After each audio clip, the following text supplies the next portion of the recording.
We're joined now by the Conservative backbencher, Sir John Redwood. Lovely to have you on the programme. Thank you for coming on this morning.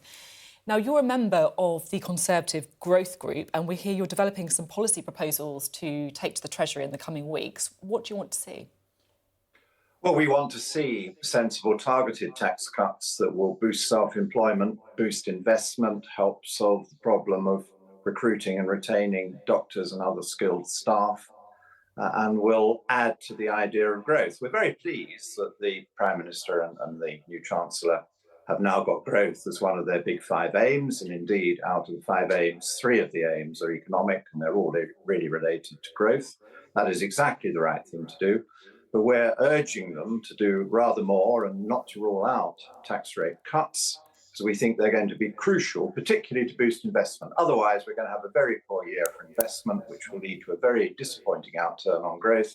We've just seen what the threat of high taxes is doing, with AstraZeneca transferring a very important investment to Ireland. What specific tax cuts would you like to see then? Well, there are quite a lot of targeted ones. I think, first of all, the self-employed are getting a very bad deal. I think we should reverse the 2017 and 2021 changes to so-called IR35. We want to promote more self-employment, make it easier for people to get into self-employment. That is the quickest way to expand capacity. Then I think we need to look at business taxes. I don't think the corporation tax rate increase will raise the money the Treasury and the OBR think it will. All the evidence is in the past, when Conservative governments have had the courage to cut the corporation tax rate, never a popular move, it raises more money. It's the way to tax business more.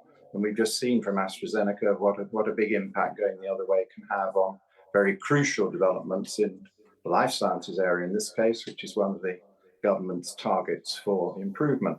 I also think we need to cut taxes where the tax itself is causing strain on people's budgets or companies' budgets, and it's creating a tax subsidy circle, merry-go-round, which is very damaging on the public accounts and on the economy. And why do we still impose VAT on domestic fuel when domestic fuel is too expensive, and then give people bigger subsidies, cut out the middleman and woman, and take the tax down? Why do we charge heavy energy-using businesses the highest carbon taxes of anywhere in the major economies of the world, and then get forced into having to pay them subsidies because they're losing so much money? So we need to remove some of those taxes on energy at a time of an energy crunch with very high energy prices.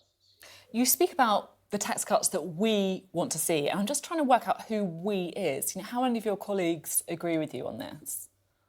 Well, the Growth Group is gathering strength as we speak. I think I'm not a whip. I haven't whipped the Growth Group, but there are dozens of Conservative MPs who take the view that the growth strategy the government has headlined needs some more positive measures behind it. And I think you'll find probably a majority of the Conservative backbench would agree with what I'm saying today, that they want targeted tax cuts, and then there will be a range of views on which are the best targeted tax cuts to choose. But I think the majority definitely believes that you don't get growth without more realistic tax levels.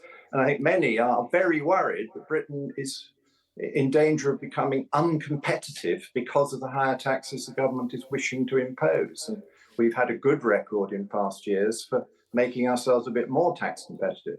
And if you want to see what lower taxes does and how it transforms an economy and increases the revenues, just look across the Irish Sea at the Republic of Ireland.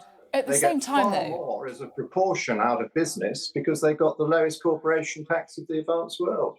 You say if you want to see what low taxes does, you should look at Ireland. But some would say if you want to look what unfunded tax cuts do, you can look at the last mini-budget by Liz Truss, where, the economy was really wounded by it. The Bank of England even had to step in with emergency measures to stop a run on pensions. I mean, you can't surely be proposing to do the same thing just a few months later. Well, of course not. I don't want to repeat the mistakes that the Bank of England and the Treasury made over that period. But of course... Wait, sorry, I'm just going to jump in. I just want to jump in because you say there specifically the mistakes that the Bank of England and the Treasury made. So you think it was the Bank of England and the Treasury who made the mistakes, not the unfunded tax cuts themselves? Well, it's a very odd idea, this unfunded tax cuts, at the same time as that tax change, which I think would have produced more revenue than the OBR and Treasury forecasts, had we seen them, would have suggested. We had double the amount in extra spending. So why don't you blame the unfunded spending increases if you think it was the deficit that did it?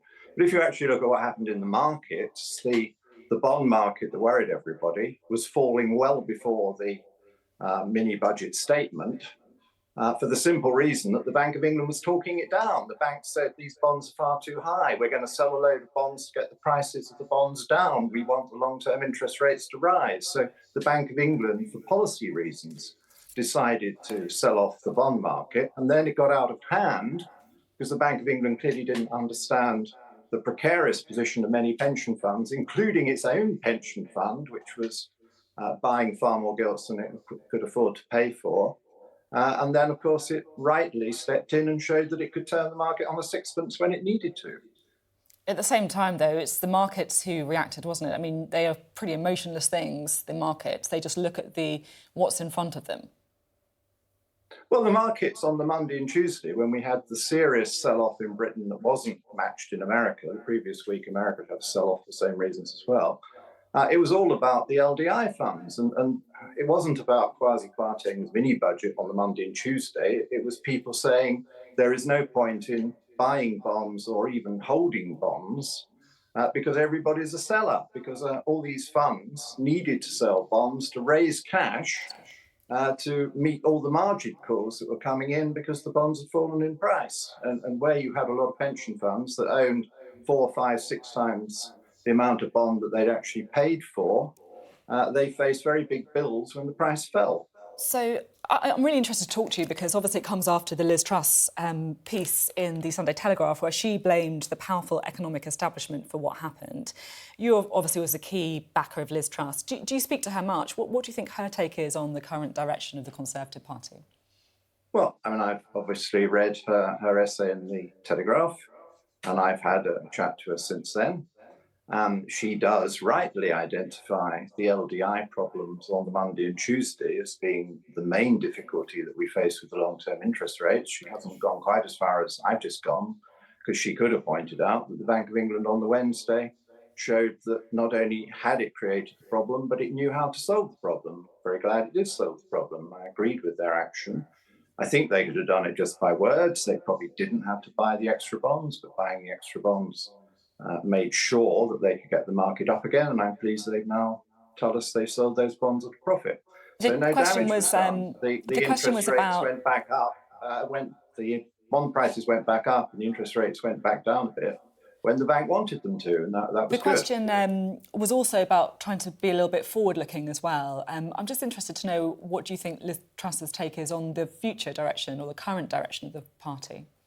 Well, I suggest you interview Liz Truss. I thought you wanted to know my views on the economy. And I'm trying to make some serious points about how you get growth. And in order to get growth, you need to understand that if you cut certain tax rates, often the ones that are unpopular with the left, you get much more revenue. The way to tax the rich more is to set tax rates that will make them stay and pay. The way to tax companies more is to have competitive tax rates so more companies stay here, invest here, or come here. And as we saw when Thatcher Lawson, for example, cut top rates of tax, the rich paid an awful lot more and more rich people came. When Osborne cut corporation tax over a period of years, the revenues went up, they didn't fall.